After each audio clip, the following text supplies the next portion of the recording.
Another conversation here at MODEX. Is it MODEX? Is it MODEX? MODEX. The MODEX 26. It's 2026 here in Atlanta, Georgia. We're at the Clark booth. I'm Sean, the host of the Between the Forks podcast, the official podcast from Clark. And I'm with James Lindsay. James Lindsay. James Lindsay is somebody that, you need to know because he's been around the Clark family. And what do you do at Clark? I'm recently promoted to the director of engineering now. That's a big role. It is a big role. That's right. Director of engineering. So, okay, so I really want to know, James, this will educate me. When you think about the engineering of this product, this legacy brand in this current era, what are your thoughts on like lithium? Electrification in this industry is continued on this awesome trajectory, but there are differences, right? Yeah. There are things that people should be thinking about lithium that maybe they're not. What are your thoughts there? Yeah, it is quite a bit different. Like I said, you got your typical lead acid battery users that are now switching to lithium. So it's a smaller leap for those guys, but it is better return on investment.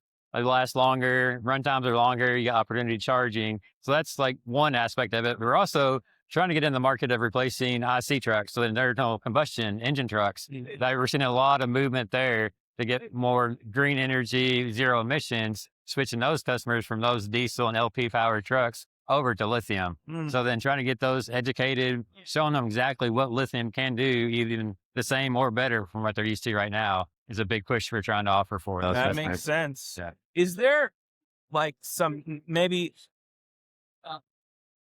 beliefs that operators have about the lead acid type of battery that maybe there's a barrier to not just entry, but for them to want to consider we should actually continue to electrify? Are there advantages with lithium in terms of, how frequently can you charge, or do you have to just use the entire consumption of the battery and then charge it?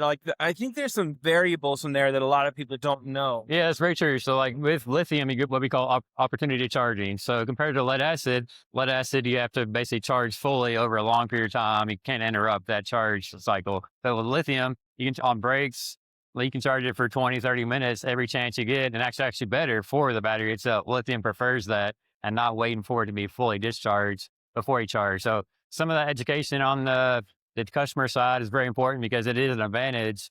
So you can actually run a smaller battery if you're doing like multi-shift operation, if you take those times during breaks and off shift to actually charge it up, what we call opportunity charging. So it totally makes electric much more usable when you step into that lithium product. Yeah, exactly. There's also considerations too on where you can charge it. So lead acid has to have its own little, basically environment, special room because it off gases some environmental concerns. So with lithium, you can just plug it right into your charger anywhere in your factory or shop floor because there's no special environment or considerations for lithium. Charge it anywhere, basically. Gotcha.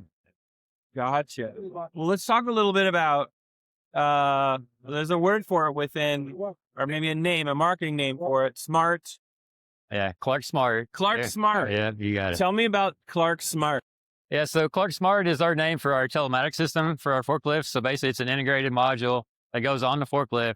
And you can it transmits data from the forklift into a website that dealers and customers can log into and see the health and status of their forklift. Oh, wow. So you can have various informations. You can have operator access. You can control who actually starts the truck and who doesn't. You actually get alerts possible if you have call it collision detection. So if they accidentally run into something, there'll be a record of that. Some operators aren't very forthcoming when those things happen. So that's another option. And plus all the maintenance requirements. So you can see how many hours are on the truck, when your next preventive maintenance is due. A lot of vital information there about your forklift straight from your desktop computer. See it all online. So if an operator doesn't actually knock something down, they might not actually report it. Yeah, that's what I'm hearing. Doesn't mean it's something that didn't happen exactly. Now you know, though, right? Yeah, that's going to be something you want to know in terms of maintenance, right? Yeah. If there was any kind of safety issue, there's a lot of different things that. Yeah, because basically it's a very important piece of asset for that customer, so they want to make sure it's maintained, operating as good as it can be, and not shut down unexpectedly. So. You want to be Clark Smart. Yeah, exactly. Smart. Let's talk a little bit about safety. I know because I get to talk to a lot of people, your dealers, some of your colleagues. I mean, Clark has had its eye on safety for a long time. What are some of the things that you love about the safety features in Clark product today? Yeah, like I said, we're always trying to add that extra layer of safety, ensure that to our end users. And right now, one of the projects we're working on in engineering is actually what we call a PDS, so pedestrian detection system. So it's actually a series of cameras that go on the truck with the monitor, and it actually has AI built in. So if a person is detected in that camera, they'll have an alert show up on the screen to the operator. So it warns them basically within a perimeter of the truck if there's a person in that area that could potentially be in the way. So that's pretty cool. That's pretty cool. Yeah. What's one of your favorite safety features that's been around for a long time? It's hard to say. There's been so many that we've always tried to like kind of lead the industry on making safety features standard. Add them to them. Like even like as simple as like smart interlock seatbelt. So there's times where like operators like inadvertently use the seatbelt, like leave it buckled the whole time. Right. So our smart seatbelt interlock actually monitors and makes sure the seatbelt's taken out, pulled out of the holster, and clipped in after you start the truck. So it's like I said, simplest thing is making sure seatbelts are worn. Yeah. You're taking that extra step, trying to ensure that for the operators. Super important. It is, yeah. Okay, so final question I have for you. We're going completely off the farm. Okay. when you're not being an engineering superhero at Clark, what do you like to do? I would say big thing right now is adventure vacations, I call it. I like to travel. I like doing stuff, not your traditional vacations. Like last year, did a Mount Blanc hike around Mount Blanc, the 100-mile hike over 7 days, did that one. So I've done into scuba diving, bicycled across Europe for a week or two. So Goodness. Always active. So. That is awesome.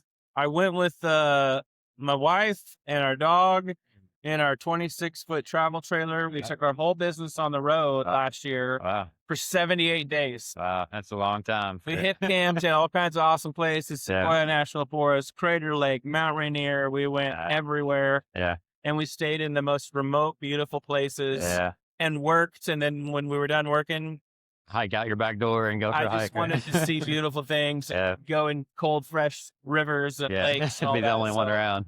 I appreciate that. That's awesome. Thanks for taking a few minutes to sit down and chat, man. Of course. Nice talking to you. Anytime. Thank you.